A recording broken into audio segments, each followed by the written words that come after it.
Hi, everyone. We're waiting 2 to 3 minutes before starting the webinar to accommodate for the rest of the attendees who are in the middle of connecting.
Welcome, everyone. Thanks for joining us and thanks for being part of our community. My name is Valen Kolika and I will be your host for today. Few reminders before starting. If you have issues viewing the stream at any time during the presentation and are using the web browser version of Teams, please refresh your browser. If you're using the desktop app of Teams, please exit and rejoin. Please note that this webinar is being recorded and will be shared publicly. We will post the recordings on our community at aka.ms/security webinars. And please note that all the links that I will be referencing throughout, I have already posted on the IM window. During this time, please feel free to ask questions at any time by typing them in the live event Q&A window by clicking on the Ask Questions button. Be aware that any questions you post will be publicly visible. However, if you prefer, you can post your question anonymously by checking the box right below where you enter it. We often get many questions on these webinars, and we will do our best to respond to all of them in real time. In the event, if the answer was not provided, or if you may have additional questions post this event, please don't hesitate to raise them on our Azure Sentinel forum at aka.ms/Azure Sentinel community. If you're listening to this after the fact as a recording, that's also a great place to ask a question. We love to hear your feedback on how we can improve these webinars, and you can do so at aka.ms/security webinar feedback. And while you're there, please join our community by visiting aka.ms/security community. That's the best way to ensure you don't miss any future webinars or major announcements. On our community, you can speak directly to our engineering teams that create our security products. You'll be able to influence our product and designs and get early access to changes by doing things like participating in private previews, and you can sign up for that at aka.ms/security private preview. And while you're there, you can request features, give feedback, review our product roadmaps, attend in-person events, hopefully coming up soon, or join webinars like this. We believe that the best way to improve our products is by removing any barriers between you and the people that create them. So we hope you'll join us. Today, our cloud solution architects, Javier and Philippe, will take us through deploying and managing Azure Sentinel as code. Javier Soriano joining us from Spain and Philippe Zenhausen from Switzerland. And without further ado, I'll turn it over to them. Javier and Philippe, the floor is yours. Thank you so much, Valon. So welcome, everybody. So as Valon said, we're going to be talking about how to deploy and manage Azure Sentinel as code. So this is a project that Philippe Zenhausen and myself have been working on for the last few months, and we wanted to share with the whole community. This is the agenda that we're going to be covering today, the different items that we're going to be talking about. So first of all, we're going to be discussing some of the different challenges that come with Azure Sentinel and deploying and managing Sentinel at scale. Then we're going to be talking about one of the possible solutions. So the second point is going to be some concepts about infrastructure as code. Some of you or most of you might be familiar already with infrastructure as code concepts, but we wanted to make sure that everybody's on the same page. So we will review them briefly. Then we're going to be talking in number 3 about how to automate the different Azure Sentinel components. So as you know, Sentinel has things like our analytic rules, it has workbooks, it has playbooks and things like that. So we're going to be talking about how to automate each and every one of them. Then we will be reviewing how to add CI/CD pipelines on top of that automation. So on step number 3, we reviewed how to automate the components. On step number 4, how to surround that with CI/CD principles. And then in the last 2 items of the agenda, we'll be talking about how to work with multi-workspace environments where you have multiple Sentinel instances. And at the end, how to translate them into working with multiple customers. Let's go with the first item in the agenda, challenges with scale management. So these are here some of the scenarios where you might need to work with multiple Sentinel environments. So you might have an organization where you have several workspaces, maybe because you have different geographies within your environment, maybe because you have some specific compliance requirements. There are several scenarios where you might need multiple workspaces. Also, if you are an MSSP, if you're a managed security service provider, you're going to have to manage your multiple Sentinel environments coming from your different customers. Also, you might have an environment where you have a development and test and production environments where you have to deploy and test your different Sentinel configurations. And at the end, you might also face a scenario where you have local, regional SOCs in your company and a global SOC that oversees the management of all those different local SOC environments. So in all these cases, we face some challenges. So first of all, obviously, how do I automate the environment setup? If I want to set up an environment quickly for an organization or just for a development environment, how do I do that quickly instead of having to go through the portal one by one and doing the environment manually? Also, how do we replicate artifacts across different workspaces? We want to obviously make sure that the things that we create in one workspace, if we are, for example, in a multi-geo scenario, we want to make sure that the things that are, the detections, for example, that are enabled in one geo are also enabled in another geo. And at the end, as you can see in the third bullet, maintain consistency across different environments. And at the end, basically, we want to reduce as much as possible all the manual work that comes when we are building a cloud environment, like in our case. And that's why we think the infrastructure as code concepts can really help in this scenario. But first of all, what is infrastructure as code? So here we have just the Wikipedia definition. So basically, it's the process of managing and provisioning computer data centers through machine-readable definition files, rather than physical hardware configuration or interactive configuration tools. That's the definition just coming from Wikipedia. But what does this really mean? So at the end, it's about managing our infrastructure, in our case, our Azure Sentinel environment, through configuration files and templates throughout their lifecycle. The same approach that we take as code. Why do I say throughout their lifecycle and I remark that? Because it's not only just automating the installation or the setup, the initial setup of your Azure Sentinel environment. It's about updating it, modifying it, adding new detections, adding new playbooks, adding new workbooks, removing them. So all those things that we do in a day-to-day operation kind of approach, those can be all managed through code. with the infrastructure as code concepts. At the end, what happens is that all those changes that we want to make to the environment are made just to the config files that we have stored in a repository, in a code repository. And then those are automatically rolled out into the systems automatically. Obviously, infrastructure as code brings several benefits. Here are some of them. So first of all, cost reduction. So obviously, when we have automation in place, we're going to be having some operations teams that don't have to do that manual work anymore and can focus on much more valuable outcomes for your company. They can be dedicated to things that really matter for the business and for the end customers. They don't have to be doing manual tasks.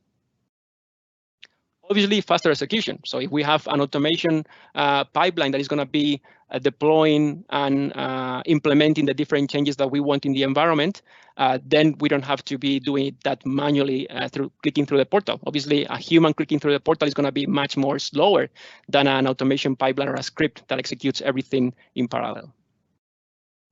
We reduce or even we eliminate completely the human error. So if we have to do those operations manually in the portal, then we obviously can make mistakes. We are all humans. If we have automated the process of the implementation of those changes and also even checking if those changes are valid and good to go, then we can basically remove completely human error. It also helps with change management. So when we have all our configurations files in a source code repository, then we're going to have a history of all the different states that our configuration was in. So we can easily match that to our change management system to track what is the specific state where my environment is. If there were any mistakes done, we can go back, roll back easily to the last known good configuration. So it really alleviates all those change management pains. And also enhance security. So security is all about consistency. And with infrastructure as code, we can define those security baselines that we know are the ones that our company needs and our company needs to work with. And then we can make it very repeatable across all our different environment and objects. But where do we start with infrastructure as code? It is true that we have reviewed more or less the definition, but how do we really start? So first of all, we have to codify how our environment should look like. So how do we want that environment to be and what state it's going to be? For example, it can be a JSON file, it can be a YAML file, it can be a Terraform file, it can be an ARM template, it can be whatever different configuration file that can actually implement or reflect the configuration that we want. Then we have to submit that code, so that JSON file that we have produced to a repository, to a code repository, for example, Git or any other of the repositories available out there. And then we have to do two things, which are the continuous integration or CI pipeline. This actually automates all the testing that is done on that code that we have put into the repository. So that code that we put into the repository might have errors. So this continuous integration pipeline is going to check that those files are valid, the syntax is valid, for example, and it might even perform some basic tests to make sure that it's a file that is valid for the specific environment that we're working with. For example, in our case that we're working with Azure Sentinel, and we're going to put maybe a KQL query in that JSON file, we can, for example, double check that the syntax on that KQL query is valid. Then we have our continuous deployment or CD pipeline. This is the one that actually automates the implementation steps in the target environment. In our case that we're going to be reviewing today, these are scripts that are actually going to deploy the changes in those configuration files into the target environment, to the target Sentinel environment. And then at the end, we need a tool that orchestrates all these different steps. We need to have a tool that takes all this code from the repo, it takes the code into the CI pipeline, then into the CD pipeline, and then at the end, it deploys the whole environment. There are several tools out there in the industry. We have Azure DevOps, GitHub Actions is also coming into play recently. We have Jenkins, and there are many others. You are free to use whatever we want. In our case, we have used Azure DevOps. So this is what we're going to be discussing today in detail. It's called Azure Sentinel as code. It is a prototype or a minimum viable product. You have there at the bottom of the slide the blog post that we wrote that describes all the different, the concept itself and all the different steps that we follow to build this concept. You also have a GitHub right there, a GitHub URL that takes you to the sample code that we developed to make this work. This is not something that is officially supported by Microsoft, and again, it's just an MVP. There's other ways for sure to approach this concept, to do it differently. We just chose this one. It works. It might not be the best one, but it works, and we think it delivers on the promise of deploying and managing Sentinel as code. This is the structure of the GitHub repository that we have used. So as you can see, it has several folders. So at the top, we have the onboard folder. So in that folder, we have a single file called onboarding.json. That file is going to contain all the different workspaces where we need the Sentinel solution to be installed. As you probably know, Sentinel is a solution on top of Log Analytics. The name of the solution is Security Insights. So whatever workspace that we put in that JSON file is going to be enabled with Azure Sentinel. Then we have the connectors folder. Within that folder, we have the connectors.json. In that file is where we're going to define what are the different data connectors that should be enabled for this specific Azure Sentinel environment. Then we have the analytic rules. Similarly to the previous one, we're going to define there all the analytic rules that we want to be present and enabled in our Sentinel environment. Then we have hunting rules, similar to the previous one. And then we have playbooks and workbooks. These are going to be based on ARM templates. We will see in the next few slides how these work.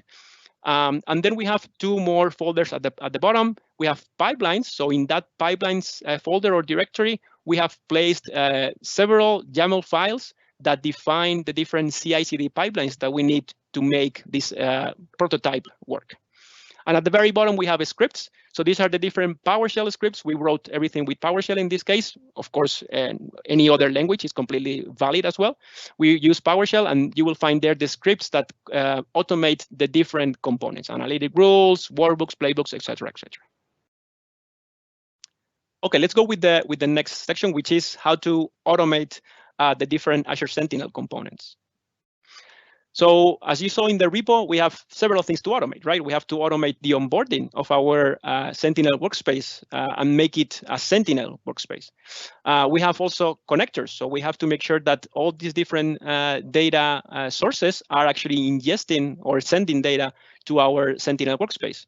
We have analytic rules, we have workbooks, we have hunting queries, we have playbooks. So as you can see in the screen, each of them have different ways to be automated.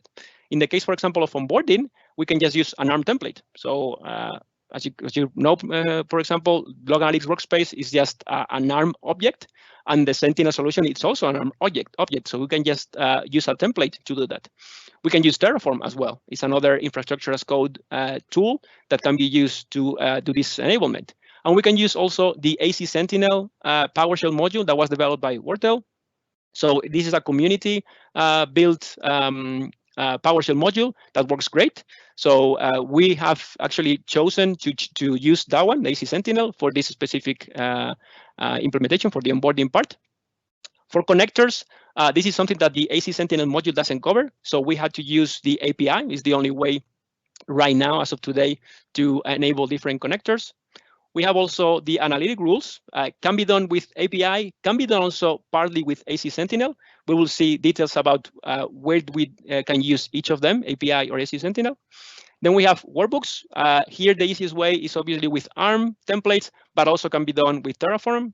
Then we have hunting queries, which also, similar to analytic rules, can be done with API or with the AC Sentinel PowerShell module.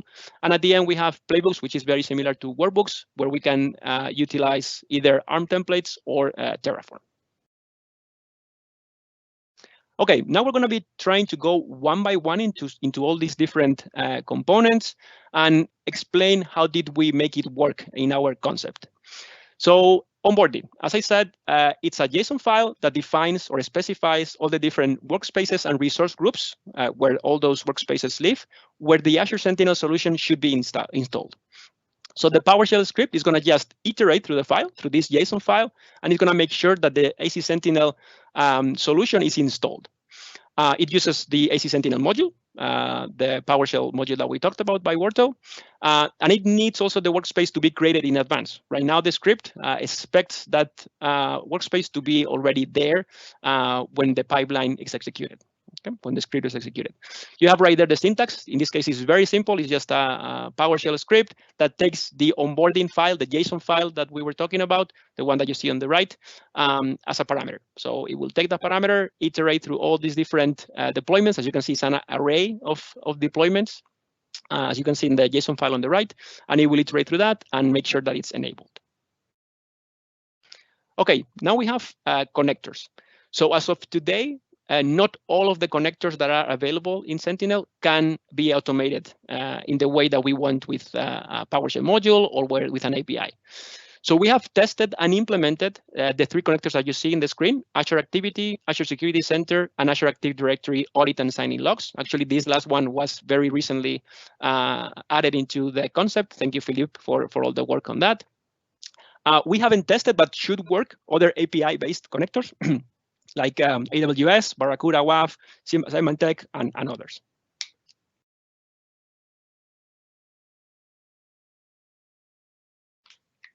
Here we can talk about the script. So the script itself is similar to the one that we talked for onboarding. So basically, it iterates through the different connectors in the JSON file. We don't show it here, but it's available in our GitHub repo that I will show you later in the demo.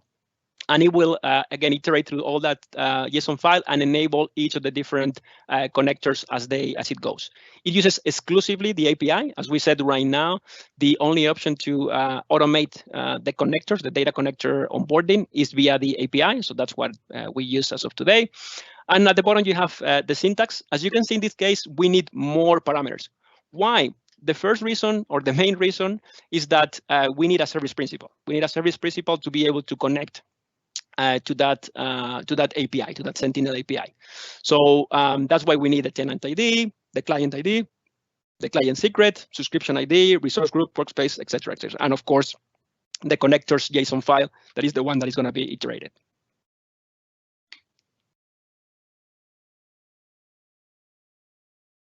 Here we have analytic rules, which would be the next in the list of different components that we need to automate. So this one uses also the AC Sentinel PowerShell module in some cases, only in the schedule rules. For the rest of the other rule types, as you probably know, we have scheduled rules, but we also have Microsoft security rules, we have Fusion, or we have ML behavior analytic rules. So for those other three types of rules, we use the API directly. So currently, the AC Sentinel module doesn't support the creation of alerts that are not scheduled. It supports also attaching playbooks to the schedule rules. So as you probably know, when you create a schedule rule in Azure Sentinel, it can also be attached with a playbook that automates specific operations when an alert is triggered with that analytic rules.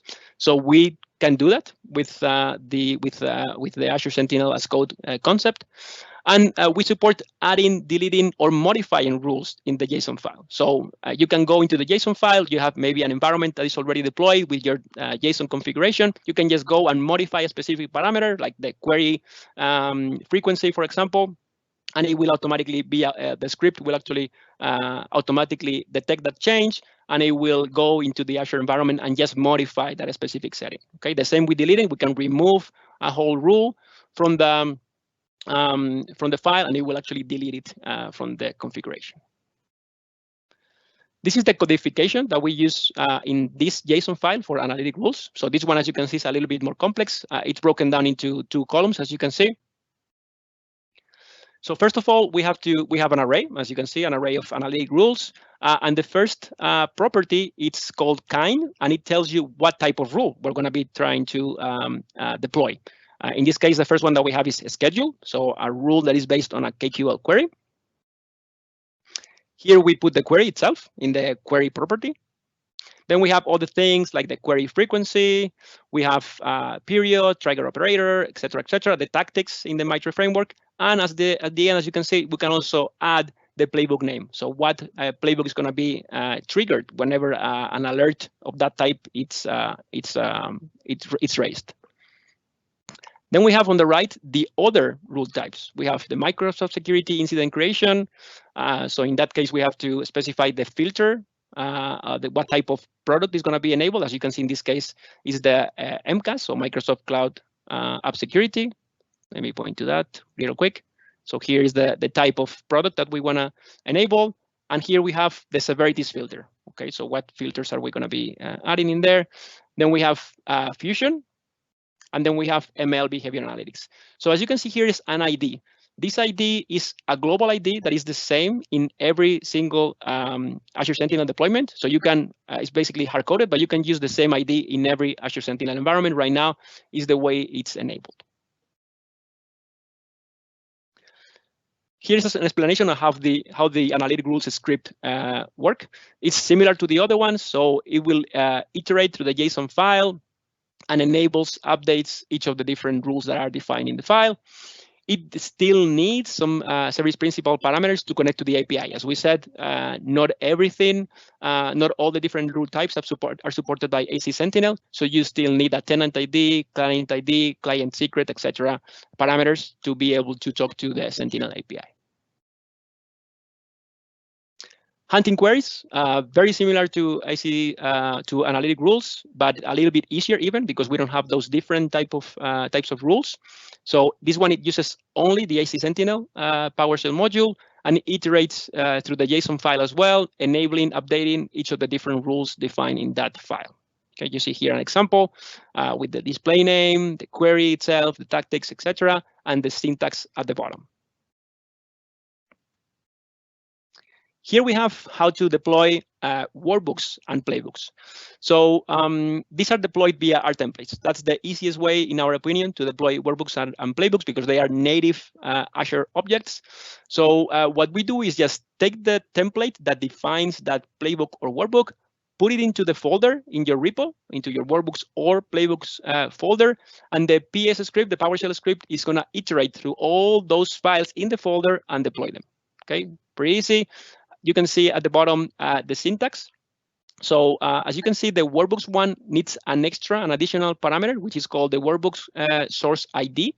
So actually, we have an improvement to make in the concept, in the code, to remove the need for this parameter because we can actually build it with the information that we have from other parts of the code. But still, as of today, you still need to provide that workbook source ID. So it's very simple. It's just it contains the subscription ID, it contains the resource group, and it contains, I think, the workspace, I believe.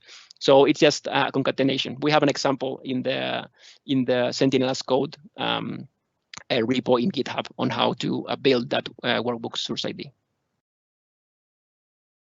Okay, let's go into the next step, which is surrounding all this automation that we talked about with the CI/CD pipelines and principles that we want to make sure that are applied to deploying and managing Azure Sentinel as code. So the tool, we're going to be using Azure DevOps. In this particular case, we're going to be using just one component of Azure DevOps, which is Azure Pipelines. Okay, you can see here that it contains other type of services like Azure Boards, if you want to have like Kanban boards type of thing, or plan work in progress. We have also Azure Repos, which is Git-based repositories. In our case, we're using GitHub, but you can perfectly fine use Azure Repos. And we also have Azure Test Plans and Artifacts, which we're not using in this case. Okay, so what are the different setup steps that you need to perform in your Azure DevOps environment? So first of all, you're going to have to create an organization. So when you create an organization, it's just a name that you provide. It's going to be attached to your Azure Active Directory. So the identities that are in that Azure Active Directory can be used for your organization, for your Azure DevOps organization, for your project. Then we actually have to create inside that organization a project. Okay, this is going to be the container for your repos, your pipelines, your boards if you use them. So that's where you're going to be placing all of those things. And also inside that project is where you're going to define your different service connections that point to your Azure environment in this example. And that's actually the next step. Create the service connections. So these will point to your different Azure environments. You have to create one per subscription. So if you're going to be pointing to multiple subscriptions, you're going to have to create one for each of them. you're going to have to also create variable groups. So these are a set of variables, as you saw in the script syntaxes. We need to provide some parameters to the scripts. So these are going to be contained in our variable groups. And at the end, we need to create our CI/CD pipelines. These are the ones that are going to automate the building, the testing, and the deployment of our different Sentinel components. So, okay, so let's run quickly through a demo of how to do that setup. Let me go to my Azure environment. So first of all, wanted to show you just very briefly the repo itself. So this is the Azure Sentinel as code repo. Here you have the different folders that we talked about: analytic rules, connectors, scripts, pipelines, etc.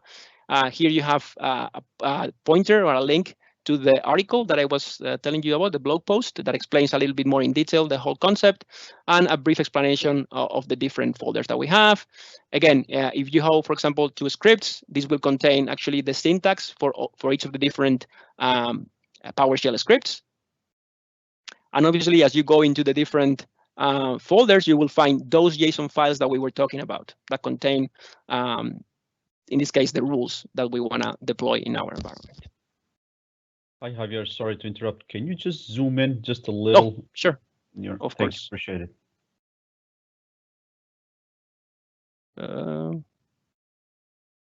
There he goes. Is it better? Yes, thank you. Perfect. So here we have also a text file that explains a little bit the repo structure, in case you want to reuse that.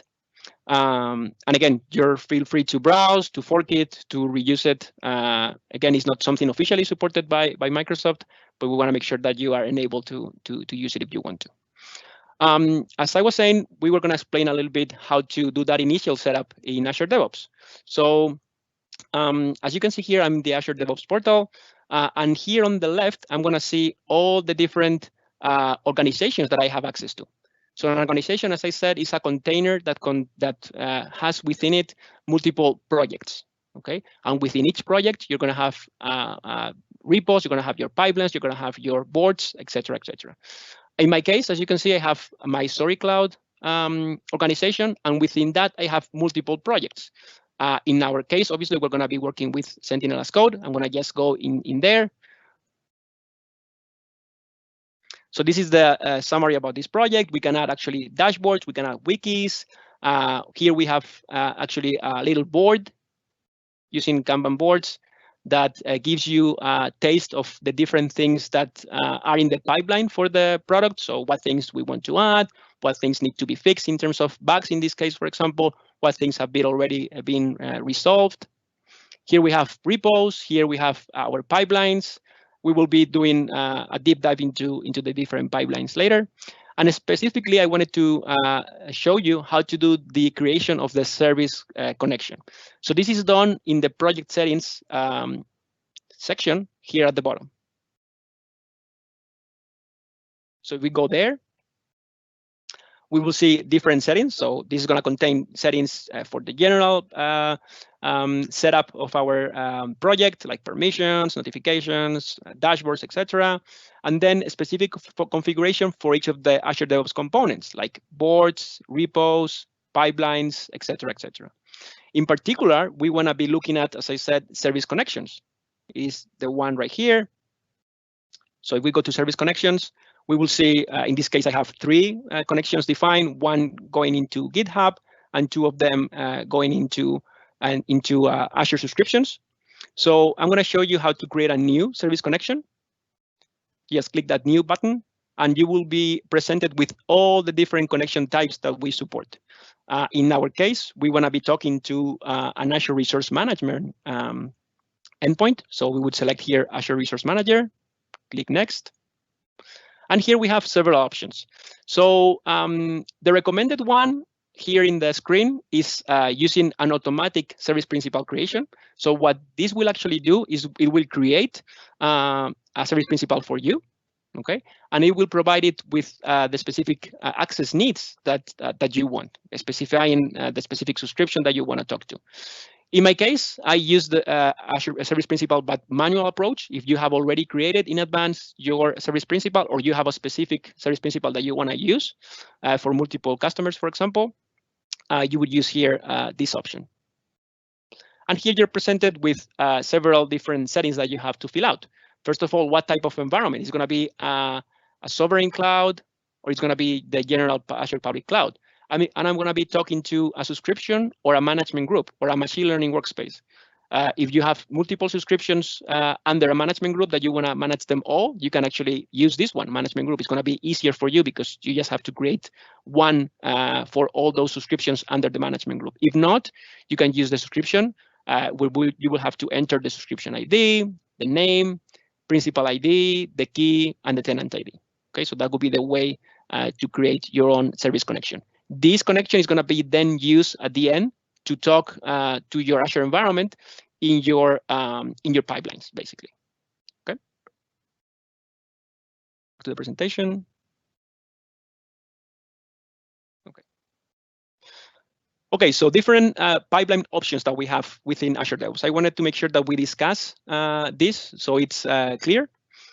So there's two different types of pipelines in Azure DevOps. So we have the graphical or classic approach, which defines separate pipelines for CI, the build part, and CD, the deliver part. Okay, so you will have two pipelines, one building and one delivering the configuration into the environment. And then we have the YAML option, which is basically as code. You define that pipeline as a set of commands or as a set of configurations in a YAML file. And the specific feature of these YAML pipelines is that it can contain multiple stages. For example, CI and CD, both of them. Okay, so there's slight differences in the features available for each of them. So for example, there's one feature called gates that is not available in YAML, and there are other features that are not available in Classic but are available in YAML. In particular, in our repo, we use YAML pipelines just because they are much easier to share in a code repository. So we just define them in our environment. You will see that later in the demo, and we basically put it in the repo, and you will be able to just download it and reuse them in your environment. That's not as easy with the classic graphical pipelines. Here we also have the trigger categories. So when is a pipeline triggered? There's several ways to trigger a pipeline, as you can see right here. So the first one is continuous integration or push trigger. So basically, when someone pushes some code to a branch or a path or a tag, then that pipeline will be triggered, will be executed. Okay, it supports, as you can see, different kinds of repos like Azure repos, GitHub, Bitbucket, etc. Then we have the pull request validation triggers. We have also comment triggers. We have also schedule triggers that just run according to a schedule. And at the end, we have one that is very important for our case, which is the pipeline triggers. So it allows you to trigger one pipeline when another one completes. Okay, so we will use this one to basically stitch all our different pipelines together. And that's actually the next slide, the one after this one. Here, we wanted to just mention what are the pipelines that we have created in our concept. So basically, we created one CI/CD pipeline for each Azure Sentinel objects that needs to be deployed. So for example, as you see in the picture on the right, one pipeline for analytic rules with both stages, build and release, CI/CD. One for workbooks, one for playbooks, one for hunting rules, one for et cetera, for all the different components, one for onboarding as well. But scripts is a special one because scripts, they are not deployed themselves. They are just the artifacts that we use to do the deployment itself. So these only need a CI type of pipeline to just validate that those scripts are valid and they don't have any errors. So how do we stitch all our pipelines together? This is very important if you want to set up an environment from scratch very rapidly, very quickly. So you have your code repository with all your different configuration files, and then you have your log analytics workspace sitting alone right there. So the only thing really that you have to enable is that first onboarding pipeline. So whenever you put, for example, a new JSON file in the onboarding folder, this onboarding pipeline will be triggered, and it will go into the workspace and install the Sentinel solution. Then that same onboarding pipeline will call another one. So that connectors pipeline, in this case, the second one, is going to have a trigger saying that whenever the onboarding pipeline finishes, execute the connectors pipeline. So this stitches them together virtually. So it will go in there, execute, connect the different data sources, and then the next one, playbooks, will be actually stitched to the connectors pipeline. So playbooks pipeline will execute, will actually deploy our different playbooks in the Sentinel environment. Then it will come analytic rules, and it will deploy some analytic rules. Then it will be workbooks, and then it will be hunting queries. In this case, we put playbooks before analytic rules because, as you know, we can attach specific playbooks to the rules. So we want to make sure that those playbooks have already been created in the environment. This is an example of actually it's the actual scripts CI or build YAML pipeline. So we're going to be talking about it a little bit. So first of all, you see the trigger. The first part is the trigger. In this case, we use a path trigger. So whenever there is a change into the scripts directory, that will actually trigger this pipeline to be executed. Then we have one thing called pool. So this pool is the different agents. We call them agents. They are basically containers or servers that are going to be used to execute the different tasks at the bottom of the pipeline. And then in this case, this is the CI pipeline. As I said, it's just a build pipeline. In this case, it just copies the scripts from the actual source code, from the GitHub repo in our case, to a target folder that you see right there specified by a variable. So there's a variable called build.artifacts staging directory, where we're going to place all those scripts or those PowerShell scripts. And then at the end, what we do is publish those artifacts to make them available for other pipelines to use this artifact. Okay. And we're going to look at a sample CI/CD pipeline. In this case, we're looking at the one that builds and deploys alert rules, as you can see at the very top. So first of all, we reference the script artifacts that is going to be used. So we need that script to be able to execute or to deploy our different analytic rules. So that's what we reference right there. We added also the trigger equals true. In this case, is the pipeline trigger. It means that whenever that script's pipeline is executed and successfully, it will trigger the execution of this one. Okay, this actually we put it in there just to show you that it exists. It's not in the actual code in the repo, but just so you know that you can use it to stitch the different pipelines together. This is the CI stage, as you can see in the screen. We have two different stages. This one is build alert rules. And then we have another one that is called deploy alert rules. So this is the CI stage, the one marked in blue. It does basically the same thing that we did before, copy the alert rules to a specific folder in the agent, and then it publishes those files to be available later on. And then the CD stage is deploying the actual rules via the script. Here we specify the variable group, the AC connection settings, in this case. That specifies, in this case, the tenant ID, the client secret, etc., all those variables. And then at the end, we download the artifacts and we execute the script. Here you see the task, the Azure PowerShell 4 task, which has this name. It is talking to this subscription in particular. Okay, this is the path where the script is inside the agent, and these are all the parameters that it needs. Again, all these variables that you see, $tenant ID, $client ID, those are coming from the variable group. Okay. Okay, let's do a brief demo of the pipelines. I wanted to show you also something that I forgot in the previous demo, is briefly show you where we define the variable groups. It's right here inside pipelines. You go to library, and this is where you define the variable groups. I'm going to just show you this one, IRS. This one points to a specific environment. As you can see, you can define your multiple variables. You can actually link them also to an Azure Key Vault. If that's your case, that you want to keep them secure in an Azure Key Vault, you can do that. And here I wanted to show you just briefly the different pipelines. So in my case, this is the list of all the pipelines that I have. Most of them have been successful in the last few hours. Some of them might have failed. These are actually just example pipelines that actually don't have any, they shouldn't work. Wanted to show you one of them. If we click, for example, the other rules, I already showed you that one. I'm gonna just click on this one.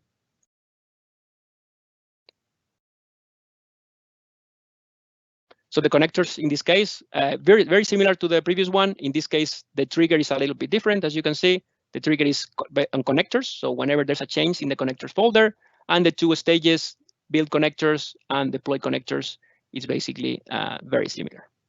Okay.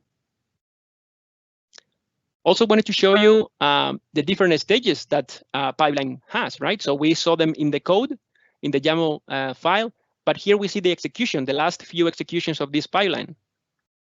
In this case, I can see that there's two different tasks that have actually been executed, build connectors and deploy connectors, and I can go into each of them to see details of what happened into each of them, okay? Build connectors, deploy connectors. Okay, let's go back to the presentation.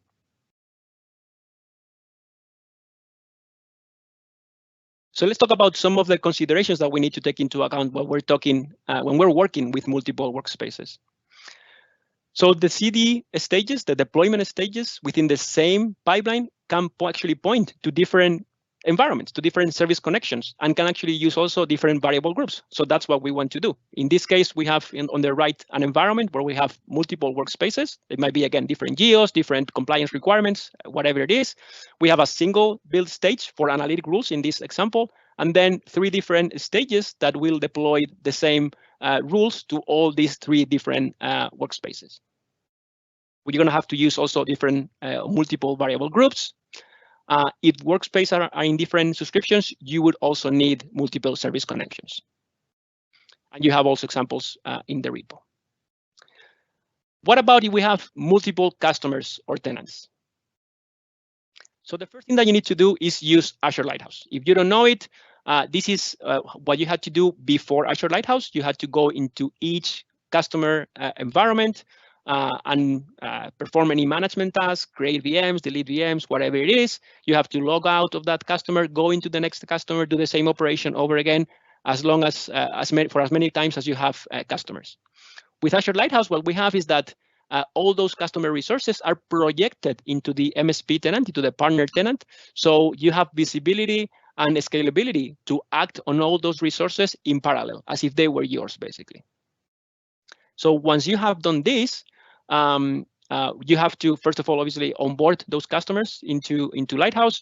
It can be done through 2 different methods, mainly the marketplace offer that you publish or the ARM template. You can just send the customer an ARM template so he can onboard you.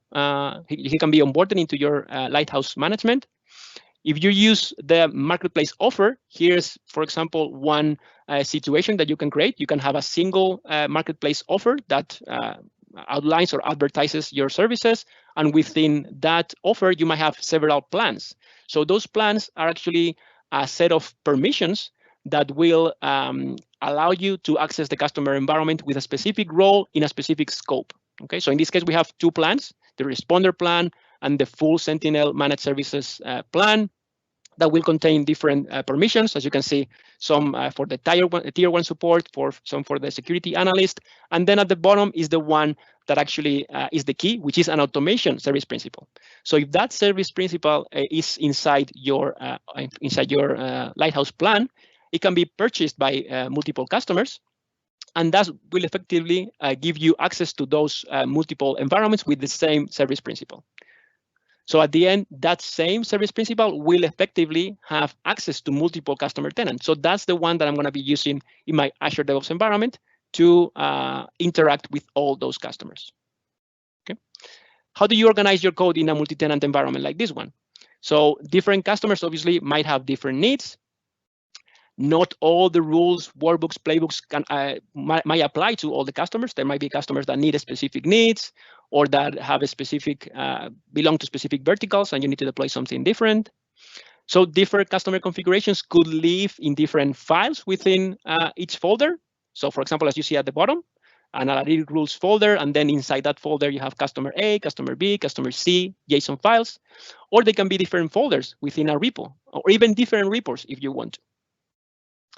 So if you need, for whatever reason, even further separation, you can achieve that via different Azure DevOps projects or even Azure DevOps organizations. Basically, that depends the level of collaboration that you need with your customer. And these are here 3 different approaches to create multi-tenant pipelines. In this one is a pipeline per customer. So you would have a customer pipeline that deploys, for example, analytic rules, and it talks to or it deploys to a specific Sentinel environment. You might have customer B, customer C, etc., with individual customer pipelines. These pipelines are only triggered when customer-specific config is modified. So it's good granularity. So only when that configuration for that customer is updated, that pipeline will be executed. The problem with this one is that you will have many pipelines to maintain, but if you're doing everything as code, it should be fine. A different approach is to use stages per customer. So each Azure Sentinel artifact folder will have separate files for each customer, and pipelines would be triggered when any customer configuration is modified. At the end, you have worse granularity in this case, but you will have less pipelines to maintain. And in the last option, you might have even jobs per customer. So the same build stage and release stage for all your customers, but a specific individual customer job. Okay, those customer jobs can also be pointing to a separate Sentinel environment. Okay, in this case, you have the worst granularity, but you have more compact pipelines. They're going to be not as long as the ones that we were seeing before. Okay, I think I have a multi-workspace pipeline demo slide to show you a little bit how those work. So so here I wanted to show you also the graphical version. Okay, so here we have in the releases side of the pipelines configuration in Azure DevOps, you can define the graphical or the classic pipelines. In this case, we use 2 artifacts. For example, the scripts, obviously, that we're going to need, and also the alert rules files. And then we have the deployment to everything in the development workspace, okay, to test that everything is correct. And when that's done, you might want to deploy the same rules to all the different productions workspaces that you have. You might have one in Europe, one in Asia Pacific, one in the US. So this is the type of flow that you would follow to do that. Again, first deploy to your development workspace, and then to all the different production workspaces that you might have. In the case of an MSSP, it would be very similar, but like this. You would, for example, first deploy to your central MSSP workspace to validate that everything is working as expected. And then you might have some approvals in the middle. By the way, you can put here approvals, and when these are executed, you can have additional testing done here in this step, and then they will be deployed to each individual customer. Okay. Wanted to show you also how it looks from a YAML point of view. So here we have this pipeline called AR multi-stage that indicates analytic rules multi-stage. So a pipeline that contains multiple stages. And here we have the last one that was successful. As you can see, effectively, it is doing something very similar to what we were in the graphical interface, what we saw in the graphical interface. We first of all have a single build task or stage, and then we have multiple alert rules. Multiple stages deploying those alert rules into multiple different customers. One for customer 1, one for customer 2, as you can see right here. One stage for building, and then 2 different stages for deploying to different customers. Okay, I think that's pretty much it for my side. Any questions, please let us know in the chat. Any outstanding questions, Valon, Philippe, that we might need to answer? Thank you. Yes, most of the questions were answered. Let me just go here and see what was. I know one of the folks was interested if you could elaborate more on Fusion, perhaps. Okay, so yeah, I mean, we have very extensive documentation on how the Fusion rules work. So here, in the context of Sentinel, Azure Sentinel as code, it is just one additional type of rule that we have available for you to automate, to push into the different customer environments that you might have, or different workspace environments that you might have. Again, just I would refer to the documentation for the specific detailed explanation on how Fusion rules work. Thank you for that. The next one is, how do you create analytics JSON file without specifying or having any value on the tactics field? I think you probably just, I mean, I didn't test, to be honest, but if you leave it empty, it should still be fine. It should just leave it empty. You can create an analytic rule without specifying any tactic. If you find an issue with that, with our implementation, let us know, and we'll try to fix it. I think it should work if you just leave it empty. Thank you. And the next one is, will there be an option to create the analytics rule on the portal and download in JSON file? I do not know. That's a good question. We will come back to you on that. I'm not sure if that's something that we're looking at. Thank you. Thank you, Javier. And I would like to, I think I posted there a Azure Sentinel hackathon. This is what we have going on here coming up. And I know, Preeti, you had some more details about it, if you don't mind covering for that. Definitely, happy to. Hello, everyone. This is Preeti Krishna, and I'm a principal product manager at Microsoft for Azure Sentinel for ecosystem and community. As a part of our Azure Sentinel community efforts, we are running a hackathon. It's the very first Azure Sentinel hackathon.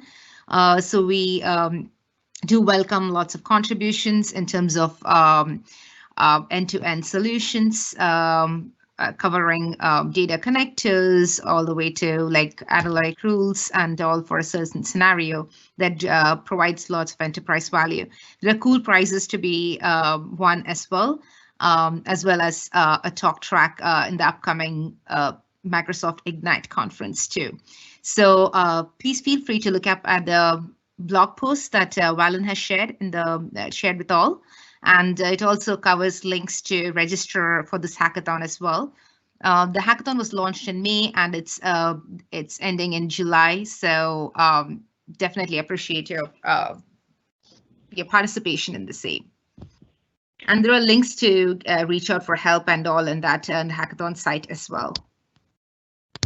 Thank you, Preeti. Some other reminders before ending this call that is on the next scheduled Sentinel webinars. We have one on June 23rd for the multi-tenant investigations, and then we have a July 9th on the workbooks deep dive, visualize your security threats and hunts. And I would also like to announce the open registration for the upcoming Microsoft Defender ATP webinar on July 7th. For deploying Microsoft Defender ATP capabilities using a phased roadmap. Also, 4 new episodes on Microsoft Threat Protection Advanced Hunting Series starting on July 15. For details and registration, please visit us on aka.ms/security webinars. And yes, indeed, we're trying to make your summer exciting as possible. In case we missed to answer your questions, or if you have additional questions, you can visit us on our Azure Sentinel forum at aka.ms/Azure Sentinel community. Thank you, Javier, Philippe, as well as Preeti, and thank you all for being part of our community and for joining us on these webinars. We hope to see you next time. Goodbye.